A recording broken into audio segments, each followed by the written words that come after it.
Assalamualaikum warahmatullahi wabarakatuh. Alhamdulillahirabbil alamin wa bihi nasta'inu ala umurid dunya waddin. Asyhadu an la ilaha illallah wahdahu la syarika lah wa asyhadu anna Muhammadan abduhu wa rasuluh. Allahumma shalli ala sayyidina Muhammadin abdika wa nabiyyika wa rasulika nabiyil ummi wa ala alihi wa sahbihi wa sallim taslima bi qadri azamati dzatika fi kulli waqti wa hin.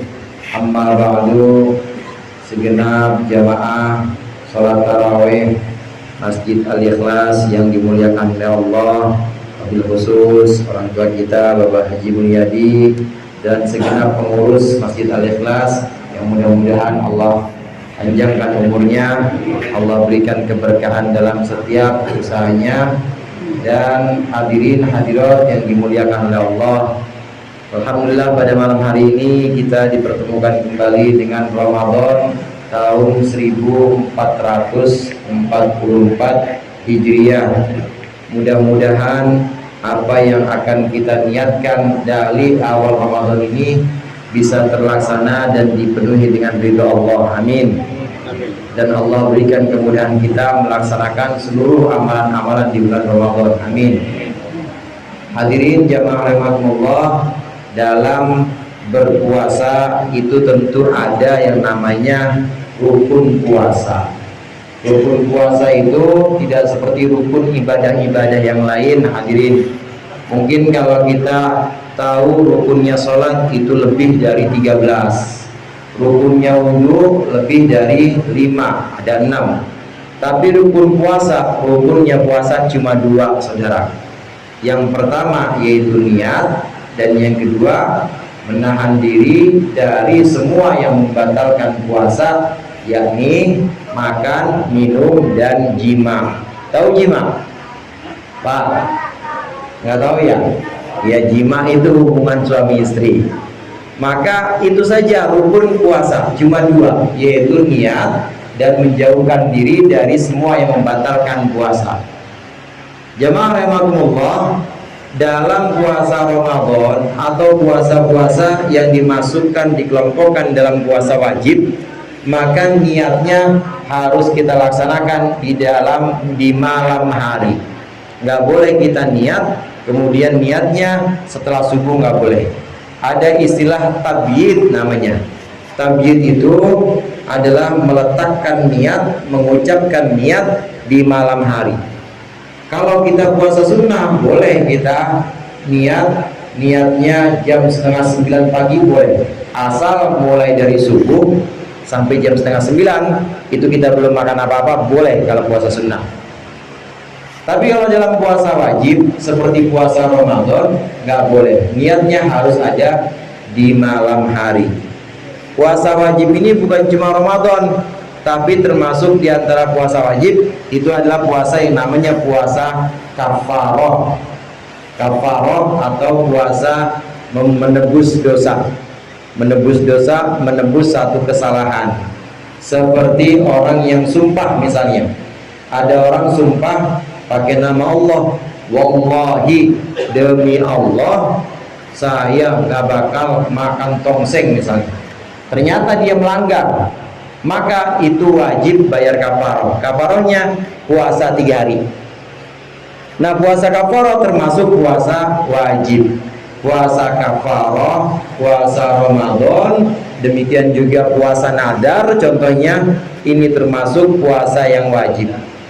Ada orang misalnya nadar, Dia nadar, kalau anak saya diterima di perguruan tinggi, maka saya akan puasa 7 Senin 7 Kamis.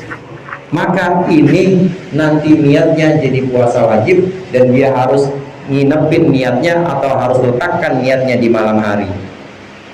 Hadirin jamaah rahimakumullah, lantas bagaimana kalau kita lupa niat? Ya kalau lupa niat ya puasanya nggak sah, karena itu rukun. Karena itu adalah sesuatu yang wajib dilaksanakan, yang wajib dipenuhi. Kita lupa di malam hari tidak niat puasa Ramadan, kemudian baru ingat siang-siang, baru ingat jam setengah 8, iya semalam nggak sholat taraweh, jadi nggak nawaitu sama Udin. Ya udah, puasa hari itu tidak dianggap. Enak dong, boleh makan nasi uduk? Nggak boleh, haram juga, karena menghormati waktu Ramadan. Jadi laparnya dapat, hausnya juga kena, cuma nggak dianggap. Kenapa tidak dianggap? Karena tidak memenuhi rukunnya, tidak ada niat yang dia ucapkan di malam hari. Jamaah rahimakumullah, untuk memudahkan ini dan juga supaya menghindarkan kesulitan dari kita, maka sebagian ulama Syafi'i ini mensunnahkan di awal Ramadan, seperti malam sekarang ini, di awal Ramadan kita sunnah untuk mengucapkan puasa seluruh Ramadan. Ini sunnah hukumnya. Apabila satu waktu atau satu hari nanti, di hari ke-7 misalnya, kita nggak taraweh, lupa kagak niat malamnya, tapi karena malam ini kita udah niat semua Ramadan, maka insya Allah hari itu termasuk ibadah puasa yang diterima. Kenapa? Karena sudah ada di awal malam hari ini kita niatin. Bagaimana niatnya? Coba kita sama-sama niat ya Pak. Bismillahirrahmanirrahim. Nawaitu sauma jami'i Ramadan fardhan lillahi ta'ala. Aku niat puasa seluruh Ramadan fardu karena Allah Ta'ala. Besok malam minggu lupa, nggak apa-apa. Malam minggu nggak niat, nggak apa-apa. Apakah boleh tetap niat nanti ngikutin Bilal, niat nawaitu sama Godin? Boleh juga. Boleh kita tajdid, istilahnya memperbarui niat. Boleh juga kita nggak niat lagi. Ini untuk menghindarkan. Ini yang ingin saya sampaikan pertama kali. Kemudian yang kedua, hadirin, di ibadah Ramadan ini, di bulan Ramadan ini, ada banyak perbuatan-perbuatan baik yang sifatnya itu sangat bernilai di sisi Allah. Tentu kalau yang bentuknya ibadah seperti sholat, puasa, tadarus, ini jelas, ini adalah perbuatan-perbuatan yang bernilai di sisi Allah. Tapi perbuatan-perbuatan baik yang kadang-kadang disebut dengan ma'ruf, yaitu sesuatu yang dikenal sebagai satu kebaikan, sesuatu yang dikenal bahwasannya di sisi Allah itu bernilai kebaikan, ini ada sangat banyak. Rasulullah SAW bersabda, kullu ma'rufin shadaqah. Semua perbuatan baik meskipun kecil itu bernilai seperti sedekah, artinya termasuk ada pahalanya.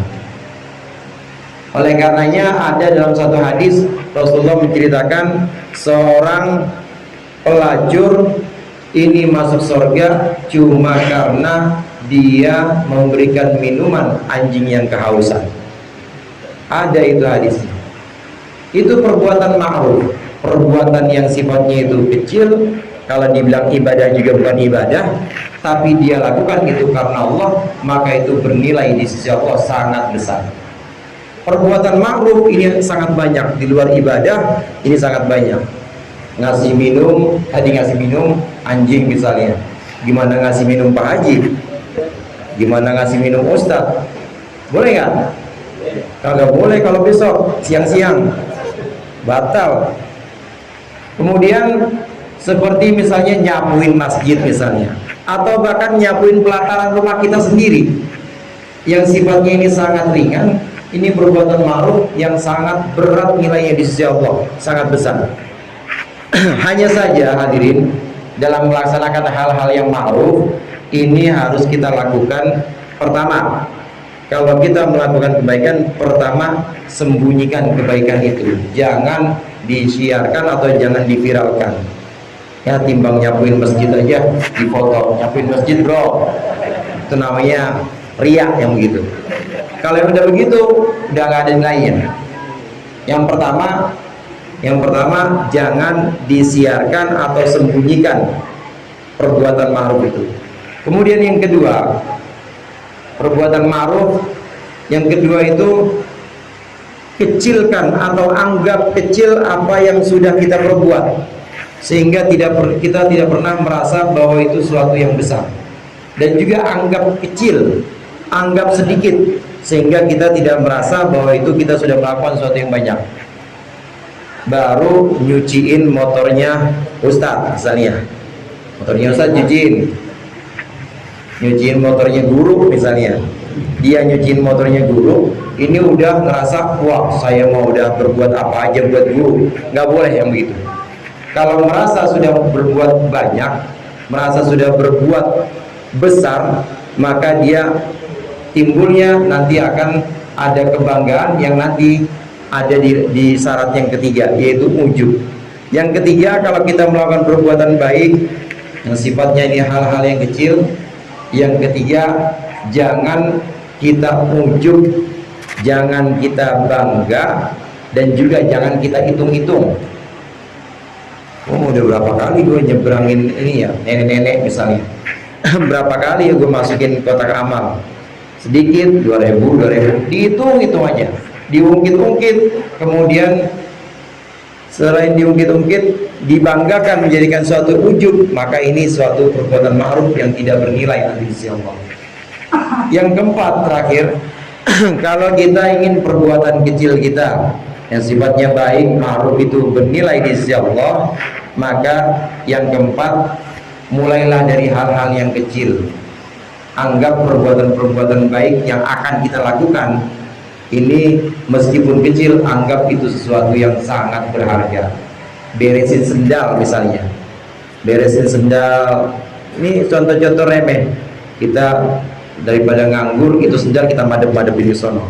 Yang tadinya masih madep ke masjid, madepin ke sono biar orang turun masjid, ini langsung pakai. Ini hal-hal yang sifatnya kecil, kita lakukan jika tanpa pamer, kita lakukan tanpa mengungkit-ungkit, tanpa ujub, maka meskipun kecil di sisi Allah sangat besar. Meskipun itu sedikit di sisi Allah sangat banyak ganjarannya. Apalagi kita lakukan ini di bulan Ramadan, di mana seluruh amal perbuatan itu Allah lipat gandakan pahalanya. Mudah-mudahan bermanfaat dan mudah-mudahan Allah membimbing kita untuk bisa istiqomah beribadah di bulan Ramadan ini. Lebih kurang yang saya mohon maaf. Allahumma muwaffiq ila aqwamit thoriq. Assalamualaikum warahmatullahi wabarakatuh.